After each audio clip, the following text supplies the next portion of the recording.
What is poppin', y'all? Welcome back to another movie review. Today we're taking a look at another movie which is on Amazon Prime, but it isn't made by Amazon Prime. It is made by Pixar, which is something that I didn't think. No, I think it's made by DreamWorks, I think. It's made by a movie company which I genuinely didn't expect it to be made by. It's either Pixar or DreamWorks. I get those two mixed up quite often. However, it is an old movie which came out all the way back in 2002, 2003, back when I was born, all the way back in that time period when I was a wee a wee little baby. And yeah, we are taking a look at Can You Catch Me or Catch Me If You Can, which is based on a true story. And I do like true stories. I do like true story movies. I think they are some of the best movies and some of the coolest movies. And this one does star Leonardo DiCaprio and Tom Hanks, some of the biggest actors of the time, which have made it big and are still relevant and making movies to this day. So, how this movie actually starts is with Google. We have to get into what Google has to say. We always do it. So this movie does have an 8.1 on IMDb, a 75% on Metric, and a 96% on Rotten Tomatoes, so it is considered to be one of the best movies, and I do agree.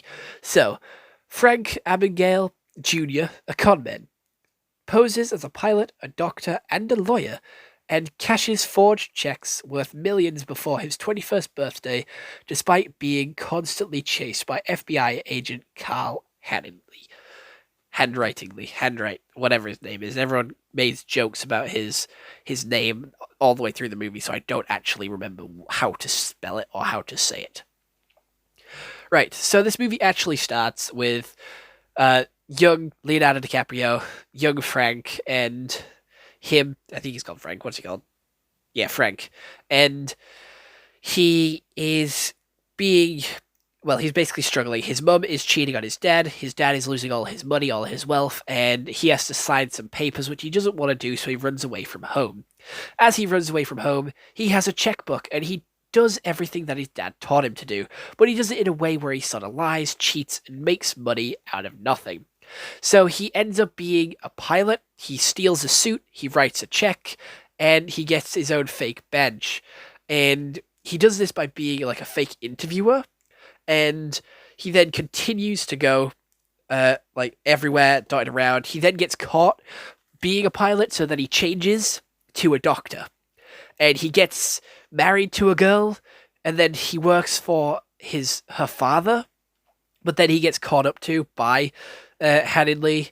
So then he continues to go on the run, continues to escape. He then goes to France and sort of makes a load more fake checks, and he's dashing around all of Europe, cashing all these checks, and he inevitably gets caught. He then gets sent back to the USA. His dad is dead, and he then is made to work for the FBI in check forgery, and that is where he spends the rest of his days. So, this movie is way too sort of smart to be made up by someone. I refuse to believe this movie could have been thought up by someone, and how he gets away with it is really cool. This is based on a true story. This was a true person that actually did this. So him being such a good conman, learning how to do all this on the fly, on the go, because he'd never done any of this before.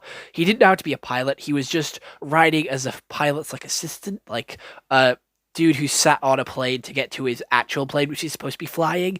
And he was just lying, hopping planes, going all around America. And he decided to settle down, which I think was his biggest mistake. And he still evaded the police officers, and he was very clever about it. And it was very hard to predict his next move. It was very unpredictable. You couldn't tell what he was going to do next. It was very hard to see how he was getting away with it. You could see how stressed he was in every situation. He was constantly looking over his shoulder, and you sort of saw his descent into madness as he got found in France. He sort of lost it, and you could sort of see it with how Leonardo DiCaprio is acting with Frank.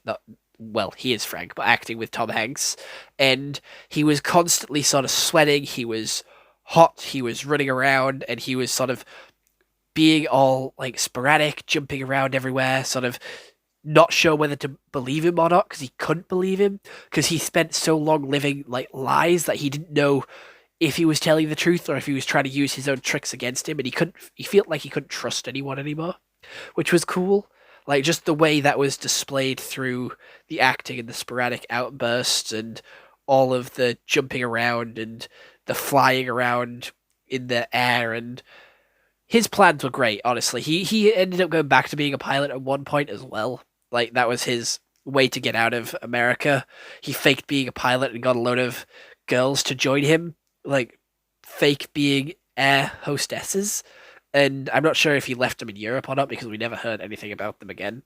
They went to Europe with him, and we never saw them again. So I'm not sure if he just left them in Europe or what. But there is no CGI in this movie. There is no action sequences. There is a couple of chases, but there is no fights. There's no brawls. There's nothing like that. So it isn't a very actiony movie, but it is very fast paced with how quick he was sort of moving around, how little time he was spending in every area, obviously, so he couldn't get captured, couldn't get caught, and didn't obviously, he was very smart, but the FBI was smarter. I feel like they were constantly like 3 steps behind him, so they were constantly like hot on his trail. So that left him like very paranoid and constantly looking over his shoulder, trying to like, you know, stay away from everything and not be able to form any connections with anybody. So he must have been very lonely, and I don't think he was happy, and you could sort of see that with Leonardo DiCaprio's like acting. And also he called the FBI agent every Christmas because he had no one else to call. And I thought that was sweet. Like they had that little connection there. And we did get a little bit of information when the movie ends of what he was doing after the movie. Like their friendship went on for a while and he got married, he settled down, had a couple of kids, and that's all sweet. So he turned his life around and he managed to sort of work out in the FBI and sort of look at all the checks and help them stop other forgeries like his own. So technically, he's protecting his legacy. He's protecting him being the best con man. Obviously, he's not letting anyone get as good as him. Like there's no way. He is going to be the best for like all time. And you can go research more on him. Like there is a whole like wiki page about him and like a whole sort of website about him. So you can go check that out if you do want to learn more about this character or this person, which is a real person, not just Leonardo DiCaprio playing a guy in a movie. But other than that, that's pretty much the movie. I am going to give it a solid 9 out of 10. I think it was really good. I was constantly on the edge of my bed because I wasn't sat in a seat, I was on my bed. I was constantly sat on the edge of my bed, like wondering what he would do next, how he'd get out of situations, and he was so clever about it as well. I ended up watching this movie because I saw a load of clips about it on TikTok, and I just thought it was so clever and so smart how he did it. It is a Steven Spielberg movie, so you know it's going to be fucking good from that as well. Like, he's such a good sort of movie director, and he makes some of the best movies, so honestly, you just expected it to be good from him, just be the director. But anyway, that's my movie review. If you did enjoy, please do leave a like and a couple of suggestions in the comments below. And if you want to watch this movie yourself, let me know how you felt about it. But other than that, there isn't really much else to say, so I hope you all enjoyed. See you all next one. Have a nice day, and goodbye. Stay home and stay safe.